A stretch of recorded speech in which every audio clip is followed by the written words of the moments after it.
Hello my dear student, मैं अमन sir एक बार फिर से अपने इस नई वीडियो के साथ आप लोगों का अपने यूट्यूब चैनल में स्वागत करता हूं। देखिए बच्चों, आज का हमारा टॉपिक है प्रावैद्युत पदार्थ का ध्रुवण क्या होता है। किसी प्रावैद्युत पदार्थ के ध्रुवण से क्या तात्पर्य है, तो आप लोग भी अपनी कॉपी में हेडिंग डाल लीजिए, किसी प्रावैद्युत पदार्थ के ध्रुवण से क्या तात्पर्य है, यानी प्रावैद्युत पदार्थ का ध्रुवण। तो देखिए, एक हमने प्रावैद्युत पदार्थ लिया है, ठीक है, और इसको हमने किसी आवेशित संधारित्र के प्लेटों के मध्य रखा है, ठीक है। तो देखो होता क्या है, ये तो कहा जाएगा जब किसी प्रावैद्युत पदार्थ को किसी आवेशित संधारित्र के प्लेटों के मध्य रखा जाता है। जब किसी प्रावैद्युत पदार्थ को किसी आवेशित संधारित्र के प्लेटों के मध्य रखा जाता है, ठीक है, तो उसके अणुओं में, तो प्रावैद्युत पदार्थ के अणुओं में परमाणु के नाभिक एक तरफ है तथा इलेक्ट्रॉन दूसरी तरफ विस्थापित हो जाते हैं, ठीक है। कहा जाएगा जब किसी प्रावैद्युत पदार्थ को किसी आवेशित संधारित्र के प्लेटों के मध्य रखा जाता है। देखिए स्टेप बाय स्टेप याद करिए। जब किसी प्रावैद्युत पदार्थ को, ठीक है, जब किसी प्रावैद्युत पदार्थ को किसी आवेशित संधारित्र के प्लेटों के मध्य रखा जाता है। जब किसी प्रावैद्युत पदार्थ को किसी आवेशित संधारित्र के प्लेटों के मध्य रखा जाता है, तो प्रावैद्युत पदार्थ के अणुओं में इलेक्ट्रॉन एक तरफ है तथा परमाणु का नाभिक दूसरी तरफ विस्थापित हो जाता है। इससे प्रत्येक अणु का एक सिरा धनात्मक तथा दूसरा सिरा ऋणात्मक हो जाता है। इसी घटना को प्रावैद्युत पदार्थ का ध्रुवण कहा जाता है, ठीक है। तो क्या बोलेंगे, जब किसी प्रावैद्युत पदार्थ को किसी आवेशित संधारित्र के प्लेटों के मध्य रखा जाता है। जब किसी प्रावैद्युत पदार्थ को किसी आवेशित संधारित्र के प्लेटों के मध्य रखा जाता है, ठीक है, तो इससे प्रावैद्युत पदार्थ के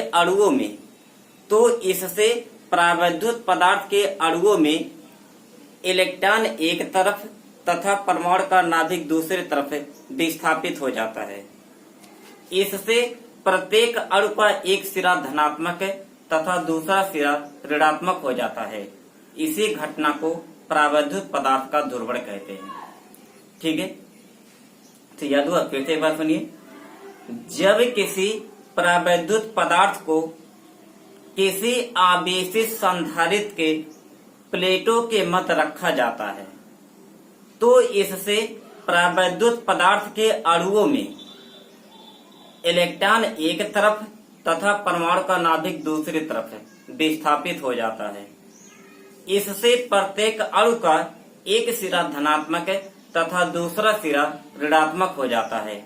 इसी घटना को प्रावैद्युत पदार्थ का ध्रुवण कहा जाता है, ठीक है। तो याद हुआ। तो मान लीजिए परिभाषा आपको थोड़ी सी बड़ी लगती है, तो इसकी एक दूसरी परिभाषा भी हम लोग बोल सकते हैं, ठीक है। तो आप लोग दोनों परिभाषा ही लिखेंगे। तो दूसरी परिभाषा देखिए क्या है, तो कहा जाएगा किसी प्रावैद्युत पदार्थ के भीतर आंतरिक वैद्युत क्षेत्र के उत्पन्न होने की घटना को ही उस प्रावैद्युत पदार्थ का ध्रुवण कहा जाता है। किसी प्रावैद्युत पदार्थ के भीतर आंतरिक वैद्युत क्षेत्र के उत्पन्न होने की घटना को उस पदार्थ का ध्रुवण कहा जाता है, ठीक है। तो जो पहले डेफिनेशन बताई गई, तो उस पर एक बार रिवाइज करते हैं। जब किसी प्रावैद्युत पदार्थ को किसी आवेशित संधारित्र के प्लेटों के मध्य रखा जाता है, तो इससे उसके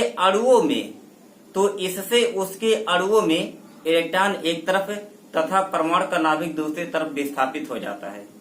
इससे प्रत्येक अणु का एक सिरा धनात्मक और दूसरा सिरा ऋणात्मक हो जाता है। इसी घटना को प्रावैद्युत पदार्थ का ध्रुवण कहते हैं, ठीक है। और इसी की जो दूसरी परिभाषा आपको बताई गई, वही बताया गया कि किसी परावैद्युत पदार्थ के भीतर आंतरिक वैद्युत क्षेत्र के उत्पन्न होने की घटना को हम क्या कहते हैं? परावैद्युत पदार्थ का ध्रुवण कहते हैं। ठीक है, तो ये आपका कंप्लीट हुआ। देखिए बच्चों, एक क्वेश्चन बनता है। ठीक है, तो एक क्वेश्चन आप अपने कॉपी में लिख देंगे कि जब किसी परावैद्युत पदार्थ को किसी संधारित्र के प्लेटों के मध्य रखा जाता है तो इससे उसकी धारिता पर क्या प्रभाव पड़ता है। क्वेश्चन है, जब किसी परावैद्युत पदार्थ को किसी संधारित्र के प्लेटों के मध्य रखा जाता है तो इससे उसकी धारिता पर क्या प्रभाव पड़ता है। ठीक है, तो इसे जो प्रभाव पड़ता है तो आंसर में रहेगा कि इससे संधारित्र की धारिता का मान कुछ बढ़ जाता है। ठीक है, इससे संधारित्र की धारिता का मान क्या होता है? कुछ बढ़ जाता है। ठीक है, तो ठीक है बच्चों, ऐसे ही आप हर वीडियो को देखते रहिए और अपनी पढ़ाई करते रहिए और हम फिर मिलेंगे अपने अगले नई वीडियो के साथ। तब तक के लिए बाय।